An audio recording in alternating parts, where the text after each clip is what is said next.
today's video, we are reacting to the most brutal weapons in horror movie history. Oh my god. I'm gonna be honest, I think probably the biggest horror movie weapon gotta be the Freddy Krueger whole falling asleep and getting your gun and you sleep. Because nigga, what do you mean that I can't take a nap? Or this nigga gonna come in my dreams and violate me, bro? Like, if you're gonna come take me out in my sleep, at least come dressed as a big booty Latina. You know what I'm saying? But, you know, with that being said, let's go to get into the video. Let's check it out.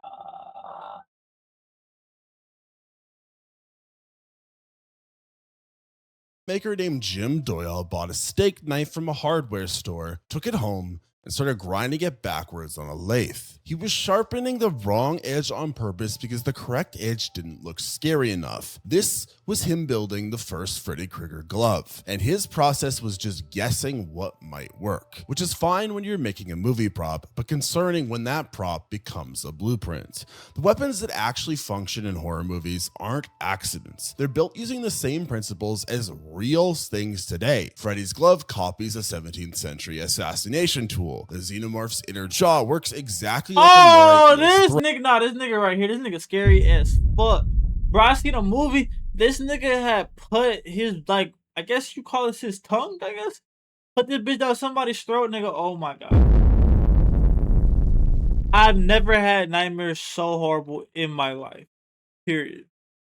Jason's machete delivers 900 newtons per swing, which would crack ribs immediately. These are the most deadly horror movie weapons, measured by force delivered, blood loss per minute, and seconds until you stop being alive. You're about to understand just what makes each of these horror movie weapons so deadly. So let's start with what might be the most boring weapon on the list, which also happens to be the most common murder weapon in the developed world, and that's Michael Myers' kitchen knife. The prop department for Halloween walked into a hardware store in 1978, bought a W.R. Case & Sons Cutlery Company model 0212, and called it a day, which is the kind of efficient prop shopping I respect. 12-inch blade, high carbon steel, full tang with brass rivets through a walnut handle. The whole thing cost maybe $30 and has since become one of the most recognizable weapons in cinema history.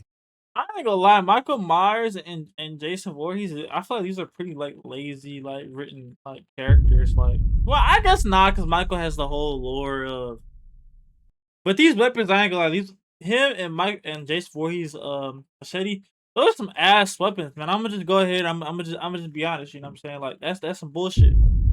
Top 2 weakest weapons we're probably gonna see on this list.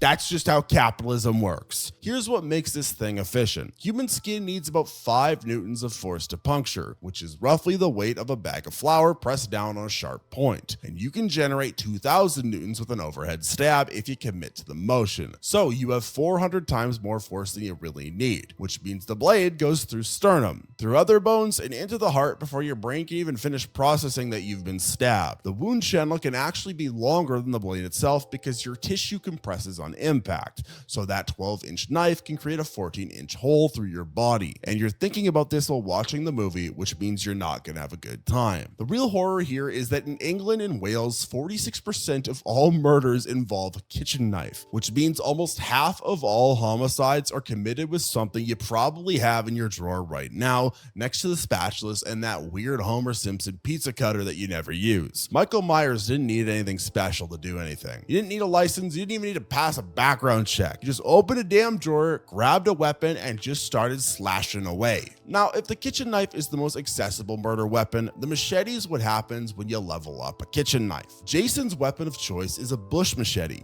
which you can pick up at any hardware store for about $40, and it's designed to clear vegetation, but it works just as well on people's legs and bones because bones are softer than trees usually. How heavy is a machete to, like, an actual one to carry? Like, is that actually, like, practical for people to use, or is it because this nigga Jason is just so big and humongous that this nigga can just carry that shit around? I don't know. Your body doesn't understand the difference. The film production for the 2009 reboot made 17 of these things, each one hand-aged with something they called cooked in rust, which was in different shades of red to simulate dried blood, which raises questions on what exactly they were cooking and whether craft services that day was safe. A real machete weighs about a pound and generates somewhere between 400 and 800 newtons when you swing it overhead, which is enough to crack ribs on the first hit. And if you're Jason with superhuman strength, you're looking at forces that are genuinely stupid. The blade is designed for chopping, not slicing, so when it hits you, it doesn't just cut, it combines sharp force with blunt impact and produces what doctors call a chop wound. Wow, very clever, doctors, nice job there. Which it sounds like something you'd get at like a bad sushi restaurant. Damn. But it actually means that your wound has bruising, bone fragments, and a wide, deep profile that doesn't stop bleeding the way it should. To put this in perspective, your femoral artery carries about 300 milliliters per minute of blood while you're calm, significantly more when you're panicking, which you would be. You just got hit by a fucking machete. If you can stay calm while getting hit by Not a nigga like me. Not a nigga like me. I'm gonna take that machete hit 10 toes down, nigga. I'm looking at my arm chopped off, and I'm gonna be like, I don't need that shit, nigga. The fuck?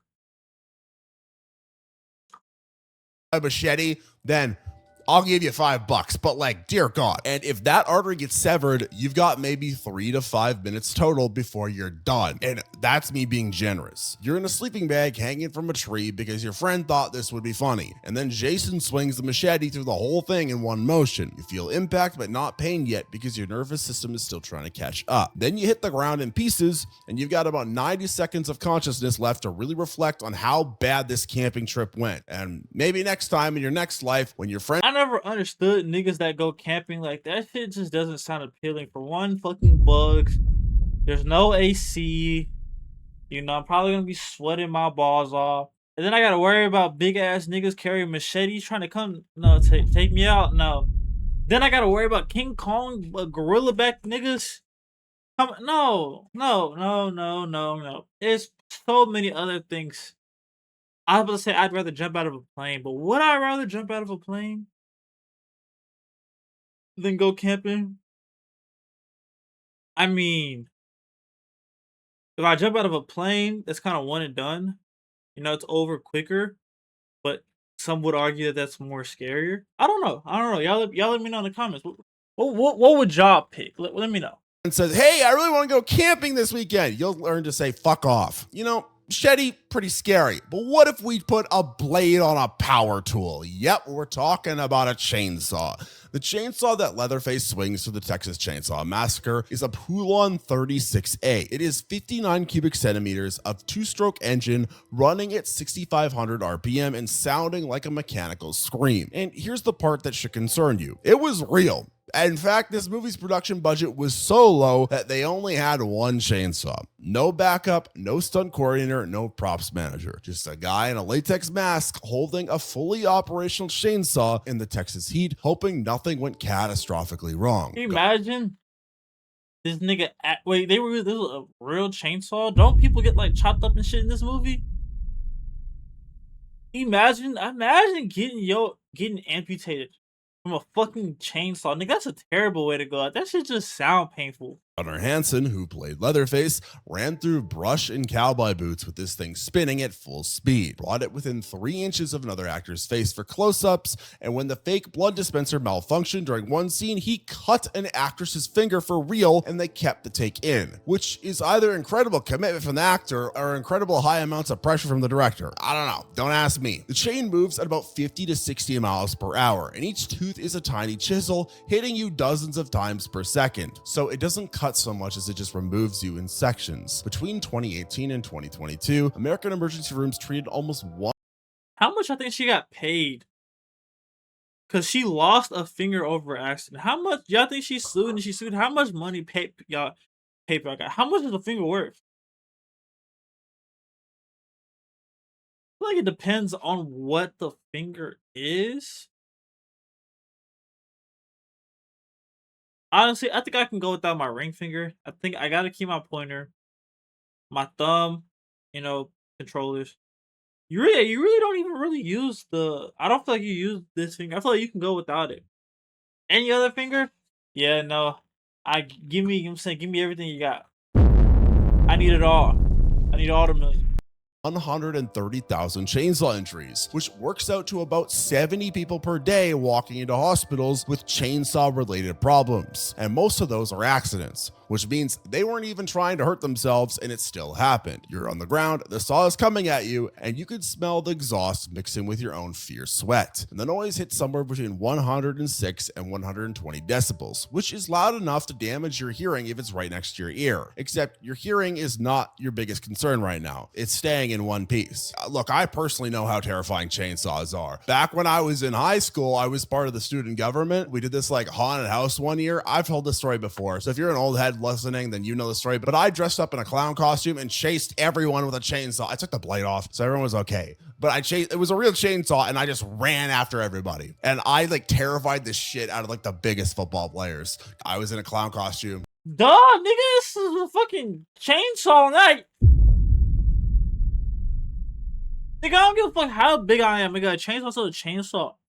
Plus, y'all remember that whole phase with the whole killer clown shit, bro? Hell no, I thought you was trying to get me gone for real. No. I would have had to call T Banks up and get him to switch you down with that MM16.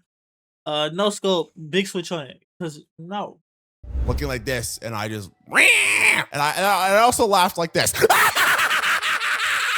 That kind of helped. So power tools get the job done, but they're loud and they draw attention. Let's now move on to something a little bit more creative and quiet. Wes Craven told his prop maker Jim Doyle that he wanted something that looked like really long fingernails, built by someone with the skills of a Boilermaker. And Doyle went home and started grinding steak knives backwards on a lathe because that's what you do when your director gives you a fever dream as a work order. The blades are 6 to 10 inches long, custom ground from regular stainless steel, and they're attached to brass finger channels that move when you move your hand, which means the weapon is basically part of your body at that point. It's an extension of your hand. Doyle built 3 gloves for the original movie, and the hero glove that had to be constantly sharpened and then dulled again so Robert Englund wouldn't accidentally kill someone on set. Dear God, which is insane. I feel like so many of the old times in movie making, they just gambled on cutting open someone's artery. I've made a video talking about like people that actually died on set. The amount of people on movie sets that do crazy stuff that they absolutely do not need to do. It's more than 2. It's high. It doesn't need to do that. We can use a fake glove with fake blades. It's not the fucking 18. Right, like it's not that serious. We don't actually have to go out and, you know what I'm saying? Like,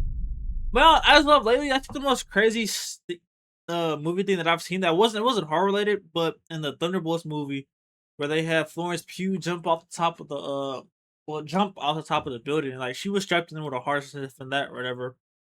But nigga, imagine the heart is broke and you just fall to your death. And you just know, like, alright, you just in the air flying. And you just have to sit there and realize, yo, I lived a good life, I guess. Clearly this is where it comes to the end. So yeah. See y'all boys on the other side. Super. Hundreds here. This is not original design. Freddy Krueger, you are a fraud. The design is stolen from a 17th century Indian weapon called the Bagnak, which I only know from Terraria, which looks like this. That's the only thing I know this from. It translates to tiger's claw, and it was used for exactly one famous murder in 1659, when a guy named Shivanji hugged a general and disemboweled him mid-embrace. That is like the most disrespectful assassination in recorded history. That is probably worse, honestly, but it's pretty bad. 4 curved blades would be hidden in your palm, and you give someone a hug, and you pull back, and they're opened up across the stomach before they understand what even happened. Freddy's glove works the same way, except he doesn't really hug you. He just swipes at you. Instead of 1 wound, you get 4 parallel cuts that each bleed about 50 to 100 millimeters, which adds up fast when you're getting slashed at multiple times. Again, your carotid arteries move about 350 millimeters of blood per minute each. If Freddy drags those 4 blades across your throat, you're losing conscious in about 60 to 90 seconds, and you're dead within 2 to 5 minutes if you're lucky. And the whole time you're thinking this is a dream, so you can keep trying to wake up, but you can't wake up because you are awake, you're also just bleeding out. Let's now move on from tiger claws to a ghost's knife. The Buck 120 General is a hunting knife you can buy right now for about 60 to 125 bucks. And it comes with a lifetime warranty, which is kind of funny considering the knife's primary function in the Scream movies It's to literally end life. Like, you know what I'm saying? How ironic. Lifetime warranty, but we gonna take your life with it.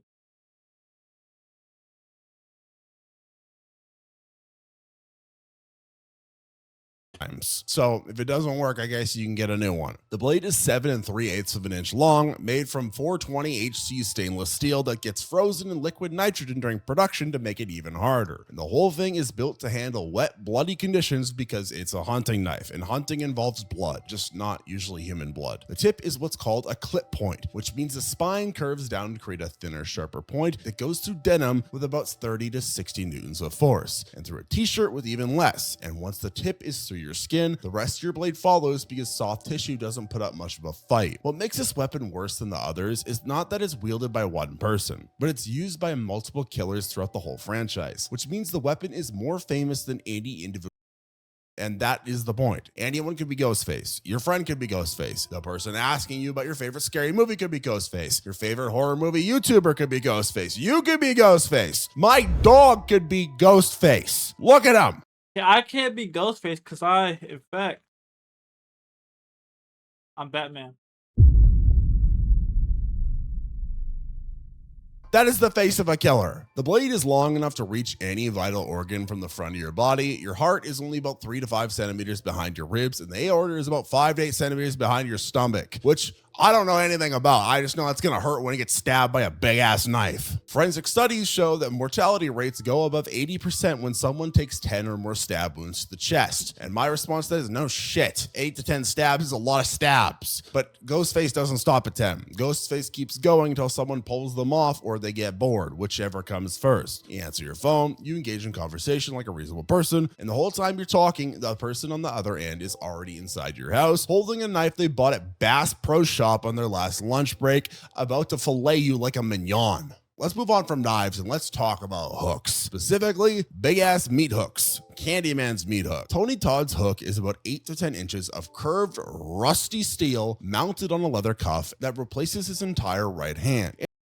Shows it's a weapon that was forced onto him after someone cut his hand off with a rusty blade and covered him in honey and let bees sting him to death, which is a very interesting murder to give someone. The hook itself was real steel, dulled down so Todd wouldn't. Imagine somebody putting honey on your meat, leaving you to die. And so you technically got head, but like, though. That's tough.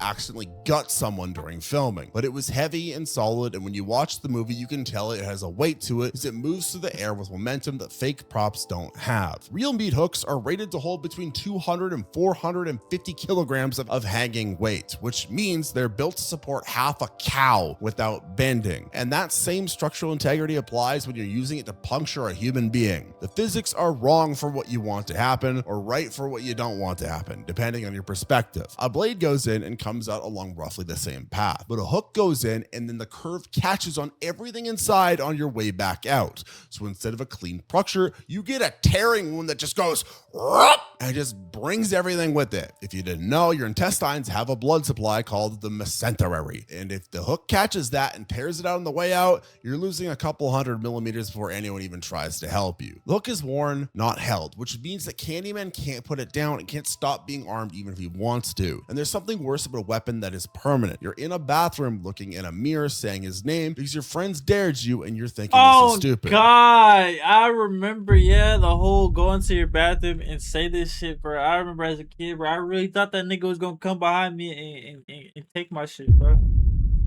You know, so I never did it, you know. I'm not, nigga tell me don't do something or some big ass nigga, like, man, that's all you gotta tell me. I bet you I won't do that shit. This isn't real. And then there's someone behind you, the hook, where his hand should be, and you realize you are screwed. And also, because it's attached to him literally, he's gonna put way more body force into that than just holding a hook. Because if you hold the hook and you hit it hard enough, it's gonna bounce out of your hand. If it's like actually attached in there, you can use your whole weight. Ouch. That's all I gotta say. Speaking of hooks, let's now talk about Hooked. Chains. Pinhead, yeah. Pinhead doesn't hold the knife or swing an axe. He summons chains from nothing and they do the work for him, which is either extremely lazy or extremely efficient depending on how you want to frame it. Work smarter, not harder, you know? The chains are heavy gauge blackened steel with hooks on the ends, and those hooks have barbs that face backwards, so once they're in, they're not coming out clean. And the whole system appears to have some level of intelligence because the chains seek targets and coordinate with each other without anyone giving them directions. The practical effects team used thin aircraft cables painted to look like chain links and connected them with pneumatic rigs, which means the actors were actually getting pulled around by machines, which does not sound safe. The hooks embed at your skin and the barbs catch at the Yeah, imagine niggas put that hole in your face, they pull a little too hard. Ah! Lawsuit! Somebody give me some money. I need $100 million right now. collagen matrix that holds all your stuff together, and your skin can actually handle about 600 newtons per centimeter of width before it tears, which sounds impressive. So you remember that these chains are being pulled by supernatural forces that do not care about tensile strength ratings. Human skin has about 200 pain receptors per square centimeter. So when multiple hooks go into multiple parts of your body at once, you're activating thousands of nerve endings at the same time. The brain doesn't really have a protocol for processing that much pain at the same time. So it kind of just gives up and goes into shock. If you really want to know how bad a barbed hook is, well, I was fishing one time as a kid. I threw my line out and my rod was horrible. It was broken. It was busted. It didn't work correctly. And it didn't actually release the line. And then it like bounced up on me and I swung it around to like get it away from my face and it hooked me right in my side. And that was horrible. I hated every moment of that. It's horrible because they've got the barb. If a hook's got a barb, it doesn't come out easy. Chains that operate themselves are terrifying. They're still just tools following instructions, whereas the Predator has plasma cannons and cloaking technology and could kill you from 100 yards away, but chooses not to because that wouldn't be sportsmanlike. And honestly, that is so much worse. The Yautja species has faster than light travel, an active camouflage, and a shoulder-mounted weapon that fires superheated plasma. But when it's time to actually kill something, they extend two 12 to 18-inch blades from their wrist gauntlet and close the distance on foot, because apparently this entire alien civilization treats hunting the same way as some guy treats barbecue, where being inefficient and making it your whole personality is the whole damn point. Stan Winston's team machined the hero props from polished aluminum, and the blades retract and extend with a very satisfying click sound that you hear right before you die, assuming you hear anything at all, because these things move quite fast. Design is pulled from the Indian Katar, which is a punch dagger where the blade sits in line with your forearm, so when you punch someone, the blade goes straight in with your full body weight behind it. And some of the advanced historical versions had a mechanism where you squeeze the handle and the blade splits into 3 parts, which is exactly the kind of engineering detail that someone absolutely copied for the Predator's gear, because it is way too specific to be a coincidence. 2 parallel blades going into your chest at the same time means both of your lungs get to collapse at the same time, and your heart is right there in the middle getting punched, and you've got maybe 3 to 5 minutes before respiratory failure, but realistically you're gonna pass out way before that from the pain and the blood loss. Predator can kill you from range. They have the technology, but they don't do that because there's no honor in it. They want a trophy, which means they need to get close enough to smell you, and after you're So it sounds like this nigga is the type of nigga that what's they called? What are they called? Damn, I can't think of the name. Like those dudes that go into the woods and hunt and then they take off the deer's head and they hang it up as like a trophy or some shit. Like, yeah, no. That shit never was appealing to me. My dad tried to get into hog hunting when I was a kid. He tried to get me into it. I never really thought that shit was fun. I was always a city boy. you're dead, they take your skull and spinal column as a souvenir, which is a whole process that requires shit tons of medical precision and a lot of time. You see a shimmer in the air and your brain tries to figure out what you're looking at, and while you're processing the optical distortion, the blades punch through your sternum and you understand too late that the shimmer was a person, and that person was holding a knife the entire time you were looking at them. The Predator at least has the decency to be a humanoid with weapons you can see and maybe avoid if you're fast enough. But let's talk about its rival, The Xenomorph. H.R. Geiger looked at the concept of a mouth and decided it wasn't threatening enough as a single layer system, so he designed a creature where the head opens up to reveal jaws, and then those jaws open up to reveal a second smaller set of jaws that shoot forward on a muscular piston and punch through your skull like a biological nail gun. Carlo Rambaldi built the practical version with 26 motors and spring-loaded funamics housed inside the skull, and they stretched condoms between the upper and lower jaws to create glistening tendons and pumped KOI jelly through the whole thing for saliva, which means the creature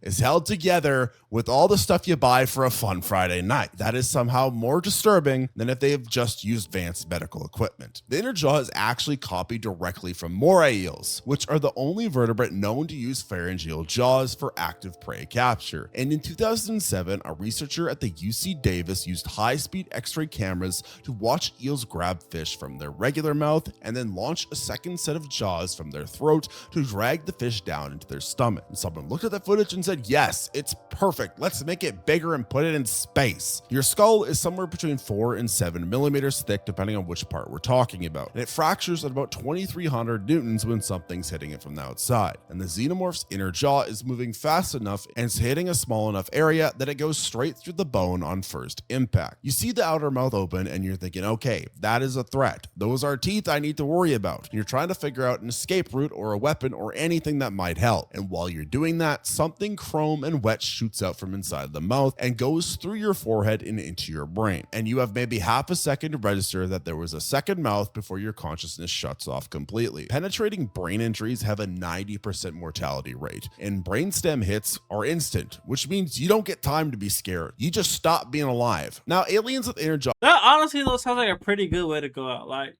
you know what I mean?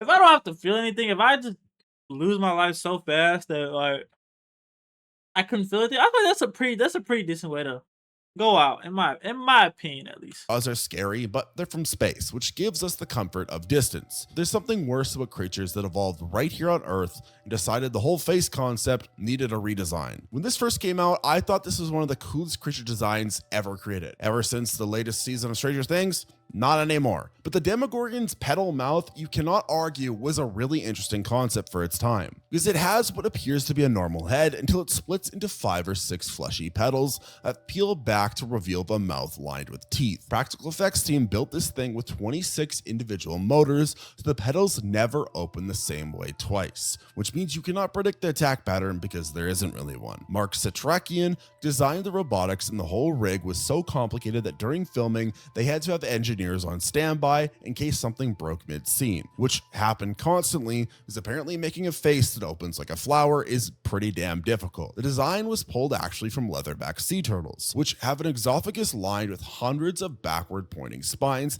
that work as a one-way valve to keep the prey from escaping. And someone on the effects team looked at that and thought, yeah, let's put that on the outside and make it cursed. The performer inside wore 8 to 10 inch stilts to bring the creature up to about 7 to 9 feet tall, and the whole suit weighed 30 pounds, which means he's walking around on stilts in a heavy costume with no peripheral vision, hoping he doesn't trip and fall on a child actor, which Yeah, imagine how much ore you lose tripping and falling. But I mean, yeah, at the same time that you can't really see shit though, so it's like you can't even really get on his ass because like, nigga, what is he supposed to do? You know? would have been funny, but probably would have gotten him sued. When the petals close over your head, you're looking at compressive skull fractures and deep lacerations across your scalp, which bleeds about 100 millimeters per minute on a good day. The teeth are angled backwards, so every time you try to pull away, you just drive them deeper into your skin. Your skull can take some abuse, but it's not designed to handle pressure from multiple angles at once. The Demogorgon's whole strategy is to just squeeze until something breaks. You're walking through the woods at night because your friends thought it would be fun to go camping, and you hear a clicking sound that is almost mechanical. Then your entire head is inside something warm and wet, and the clicking was apparently a dinner bell because you are now its food. Honestly, most cursed flower I've ever seen. Look, surface predators are bad enough, but at least you can see them coming. Let's now move on to the graboid. Tom Woodruff Jr. and Alec Gillies founded their effects company specifically to make the Tremors creatures, and their first design meeting was held at Marie Callender's restaurant because they couldn't afford an office yet, which means one of horror's most effective creature designs was sketched on napkins next to someone's chicken pot pie. The graboid's main mouth is 4 to 5 feet across, with a beak made from hardened cotton. I'm gonna be honest. Even it's ironic because I'm black, but I don't fuck with chicken pot pie. I thought that my whole life. I thought that shit was nasty as fuck, disgusting. That and broccoli and vegetables. That shit is fucking disgusting. Titan, and inside that mouth are 3 tongue tentacles that extend 6 to 10 feet, and each tongue has its own smaller beak at the tip, which is the kind of nested weapon system that feels unnecessarily complicated until you watch it work. The design was actually based on real-life bobbit worms, which are 10-foot marine predators that bury themselves in sand with only their antennas showing and then strike fast enough to cut fish in half, and also snapping turtles for the beak, and the combination creates something that shouldn't work but does. The tongues wrap around you with constricting pressure that cuts off your blood flow, and your brain starts getting too much blood in the wrong places while your extremities get none, and you've got maybe 60 seconds before you pass out and a few minutes after that before things become permanent. Once you're pulled into the main beak, you're dealing with a crushing force that makes your rib cage irrelevant, and human ribs fail structurally at about 2,500 newtons, which the beak exceeds by a lot because it was designed to chew through rocks. Death comes from a massive internal trauma. Your ribs break in multiple places and puncture your lungs. Your heart gets compressed, and there's a decent chance your aorta just tears from the pressure. Basically, in short, you're fucked. Now let's move. Sounds like a fucking terrible way to go out. Like I said, the other shit, like you take my spinal cord and I just immediately go. I'm fine with that. I'm fine with going like that. But you mean I gotta suffer in the nigga's mouth while he sit there and crushes me and there's nothing I can do about it, bro? Hell nah. Fuck no. Fuck that shit. Move on to something that you could maybe understand at just how bad it is because it exists in real life today. But actually, not, 'cause even if somebody did my shit, I would figure out a way to survive the brainstem shit, and I would make a, you know what I'm saying, full recovery and be like, you bitch ass niggas thought you could take a real nigga down? Well, you can't, nigga. Stupid ass. And that's the great white shark from Jaws, because Steven Spielberg commissioned 3 full-size mechanical sharks for Jaws. Each one was 25 feet long and mounted on underwater platforms with hydraulic jaws full of hand-carved polyurethane teeth, and all 3 of them broke constantly because salt water and complex machinery don't have a good relationship. The 55-day shooting schedule turned into 199 days, and the $4 million budget became $9 million, and the studio executives were losing their minds while Spielberg was accidentally discovering the less you show the shark, the scarier it gets, which is the kind of happy accident that only happens when your equipment fails so badly you have no choice but to get creative. A real great white shark has a bite force of about 18,000 newtons, which is 3 times stronger than a lion and the highest of any living animal today. And they have roughly 300 teeth arranged in 5 rows, with each tooth being a 2 to 3 inch serrated triangle that's designed to cut through blubber and bone. The shark would attack from below at about 25 miles per hour, and it can protrude its jaw forward to extend the teeth even further out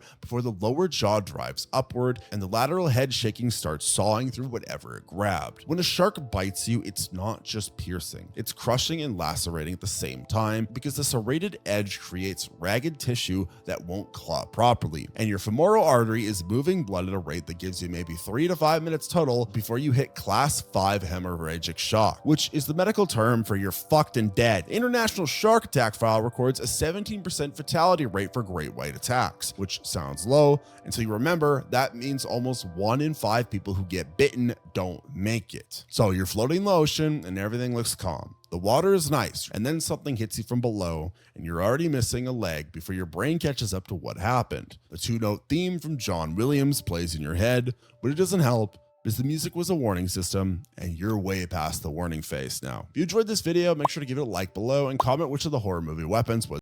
Same here, brother. Let me know y'all thoughts on this video in the comment section below.